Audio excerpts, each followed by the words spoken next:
Então vamos lá, gente. O papo de hoje é uma rápida avaliação do que a gente conversou ontem lá na Casa da Rocha Guarulhos, na nossa transmissão de ontem. E segundas-feiras a gente estávamos acostumados a fazer isso, né, na live durante todo o ano passado. A gente deve continuar nessa pegada, ou seja, segunda-feira é dia de dar uma olhada no que a gente falou ontem, tá bom? Essa é a ideia. Nós estamos numa série chamada A Última Semana, eu, o Zé e o Jorge juntos, mais ou menos juntos, cada um seguindo o seu caminho, mas com a ideia de falarmos sobre a última semana de vida de Jesus. Por quê? Porque a última semana de vida de Jesus, ela sintetiza, condensa e resume muito do que Jesus falou na sua vida toda, ou no seu ministério todo, melhor dizendo, né?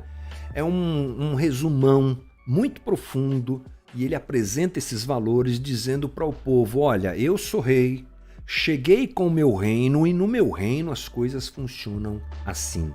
É claro que a gente tem muito pouco tempo aqui para falar tudo que a gente falou ontem, 40 minutos falando, não dá para falar em 10, 15 aqui, mas essa é a ideia.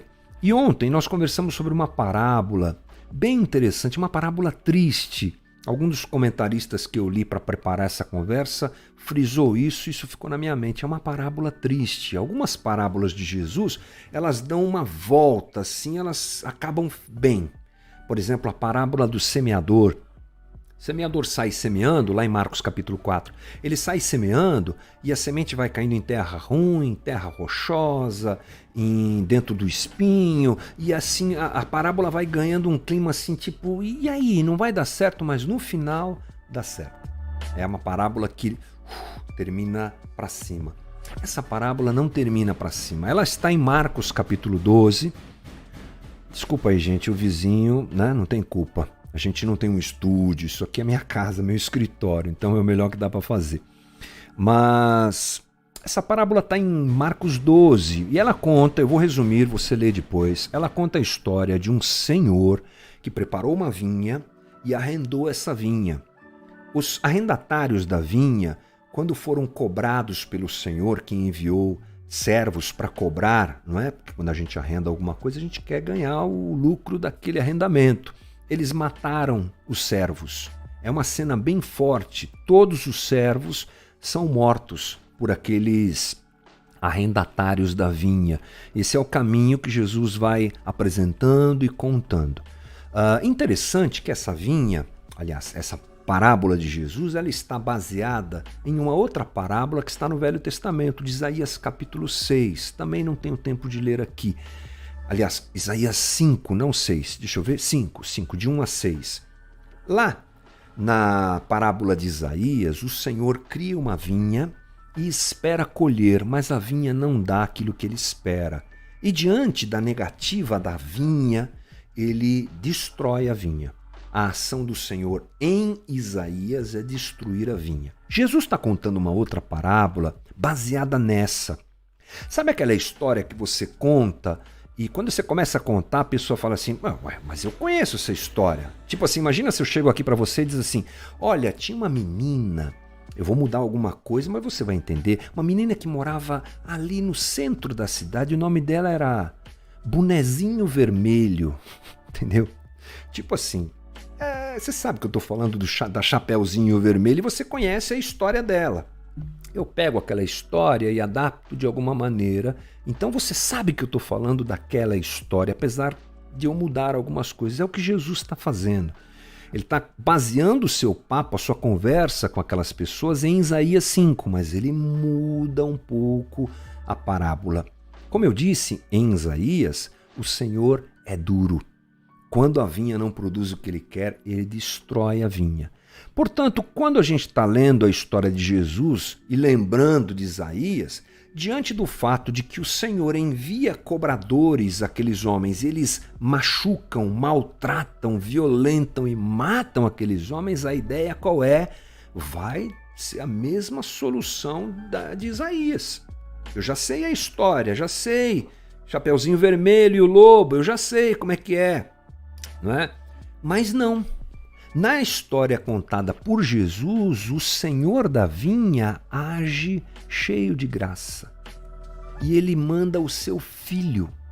Ele já havia mandado 4 homens, e entre eles, alguns deles foram mortos. E ele manda então o seu filho. E a gente que está escutando a conversa diz assim, mas como assim? Que loucura é essa?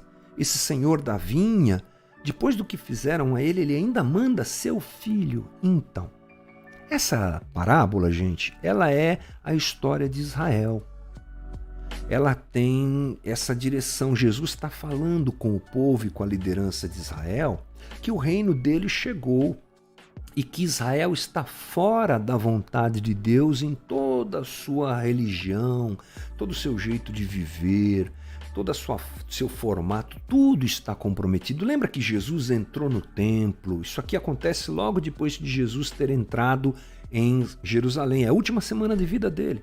Ele entra em Jerusalém como rei, vai no templo, denuncia aquela lambança toda lá do templo e agora ele conta essa parábola. É mais um ato de denúncia de Jesus quanto à prática religiosa equivocada de Israel. É esse fio da meada que a gente não pode perder quando a gente lê um texto como esse. E Jesus está contando a sua história. Israel é a vinha. O Senhor da vinha é Deus Pai, não é? Jesus é o Filho amado e os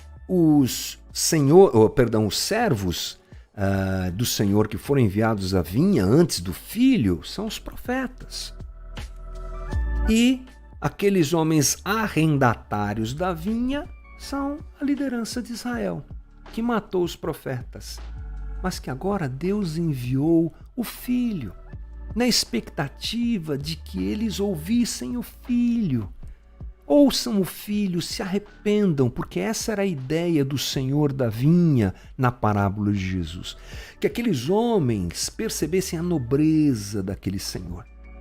Eu contei ontem uma história e preciso contar aqui muito rapidamente para a gente entender um pouco mais sobre isso. Na década de 80, 1980, o rei Hussein bin Talal era o rei da Jordânia, Hussein bin Talal. E ele foi informado que havia um complô para derrubá-lo. Um golpe militar estava em andamento. E a liderança desse golpe militar estava num hotel. E ele foi informado. Logo que ele foi informado, a Guarda Real, a agência de inteligência daquele reino, disse assim para o rei Hussein, deixa a gente lá, nós vamos cercar o prédio, a gente vai botar esse povo todo na cadeia, eles vão para a corte marcial, sei lá, essa coisa toda. E o rei disse, não, espera um pouco. Ele pega um helicóptero junto com um piloto, só ele e um piloto. Vão até o hotel, pousam no hotel e ele diz assim para o piloto, olha, se você ouvir algum tiro, alguma bagunça, você vai embora. E ele desce pelas escadas e entra na sala onde estavam aqueles rebeldes. E ele diz para eles, olha, senhores, você imagina a surpresa, né? Senhores, eu estou aqui porque fiquei sabendo que vocês querem dar um golpe. E se vocês derem um golpe, o país vai se dividir e tudo isso vai gerar morte de inocentes. Então eu vim aqui me entregar. Me matem. E aí vocês podem tomar o país, porque assim só um homem morrerá e não muitos. Você imagina a reação dessas pessoas, desses líderes rebeldes? Eles ficaram em silêncio, não sabiam o que pensar. A nobreza do rei Hussein tocou esses homens e um a um se dirigiram até ele, se ajoelharam e prestaram sua solidariedade e a sua lealdade ao rei que durou a vida toda. Incrível essa história, não é uma história que, segundo a fonte que eu consultei, é verdadeira. Então essa é a ideia da ação daquele senhor da vinha. Eu vou mandar meu filho, essa liderança de Israel vai se converter a Deus, vai voltar os seus olhos para Deus, para mim, e tudo vai estar certo. Ao invés de manifestar ira, ele manifesta graça. Mas não acontece isso. O pessoal lá, arrendatário da vinha, Israel, matam o filho. Filho amado. Quem é o filho amado? Jesus. Ele está falando dele mesmo, ele está falando do que vai acontecer. Ele vai ser morto por aqueles que estavam ocupando a liderança da religião de Israel. E eles estavam interessados na herança. O texto diz isso. Nós vamos matar esse filho aí, porque assim a gente pode ficar com a herança. Qual a herança? A própria religião, a própria estrutura organizacional, o sustento deles. Não é interessante isso? Deus cria a religião de Israel. Quem levantou o sacerdote? Quem chamou Arão para ser sacerdote, a sua herança, a tribo de Levi ser a tribo que cuidava de tudo aquilo? Quem deu permissão para construir o templo? Quem ensinou como os sacrifícios deveriam ser feitos? Deus. Portanto, a religião de Israel, vamos usar esse termo para entendermos, ela é de Deus, ela é divina. E ela foi dada para aqueles homens administrarem, como a vinha, entendeu? Foi dada para aqueles homens da parábola administrarem, mas eles queriam para si. Eles matam o filho na parábola e na vida real, Jesus é morto porque aqueles homens não queriam largar aquela estrutura toda que pouco interessava para Jesus. Jesus não está interessado em estruturas, Jesus está interessado em gente, não é? Jesus está interessado no reino. A herança de Jesus não é uma igreja, um prédio, uma estrutura. A herança de Jesus é o reino. E aí o que acontece é que aqueles homens se colocam em condenação. E vem o juízo de Deus, o juízo contra Israel. E tudo aquilo que Deus havia dado para Israel é tirado de Israel e dado à igreja. A história da parábola é essa. Me perdoe não ter lido a parábola por conta do tempo aqui, mas leia depois Mateus capítulo 12. Mas enfim, o que é que essa parábola fala, gente? Essa parábola fala, o ápice dela está na ação do Senhor. A ação do Senhor da vinha qual é? Graça. A ação do Senhor da vinha qual é? Vou mandar meu filho. Graça. Quem recebe, quem entende, quem se prostra, tem a sua vida reconciliada com o Senhor da vinha. Quem rejeita, quem recusa, se coloca em condenação. Mas a graça nos é oferecida. Na parábola, aqueles arrendatários. E para nós, sem dúvida nenhuma, também. E ontem eu estava dizendo que isso é básico no Evangelho, né, gente? O Evangelho é básico. Evangelho é básico. Ainda citei uma frase do meu amigo Roberto Diamanso no sábado. Estava lá na Missão Peregrina, ele apareceu lá, muito legal, muito querido. Um abraço, Diamanso e toda a equipe lá da Missão Peregrina, que é muito séria também. E numa conversa que nós tivemos lá, ele disse assim, uma frase que um amigo dele costuma dizer, não lembro o nome do amigo. Quando o assunto é evangelho, se for novidade, corre-se o risco de não ser verdade. Por quê? Porque o evangelho é isso aí. É a dádiva graciosa de Deus a nós. É a máxima verdade do evangelho. Deus se dispôs a reconciliar a relação entre homem pecador, indigno, com ele, Deus puro e santo. É isso que ele fez. E aí, eu conversei ontem o quanto isso deve ser percebido pela gente hoje, nesse momento em que estamos, que é um momento tão difícil, um momento tão complicado, um momento tão duro de afastamento, de distanciamento, em que a gente já está sofrendo tantas dificuldades, tantas lutas, tantos problemas, problemas de relacionamento, problemas de ordem psicológica, fora as perdas, fora a doença que leva a gente, fora a parte econômica. Puxa vida, que difícil tem sido esses dias. Mas eu vou te dizer uma coisa, isso vai passar. As vacinas estão chegando, que Deus nos ajude para que o Brasil engate logo a vacinação. E a gente vai passar por isso. Como é que a gente vai sair lá do outro lado?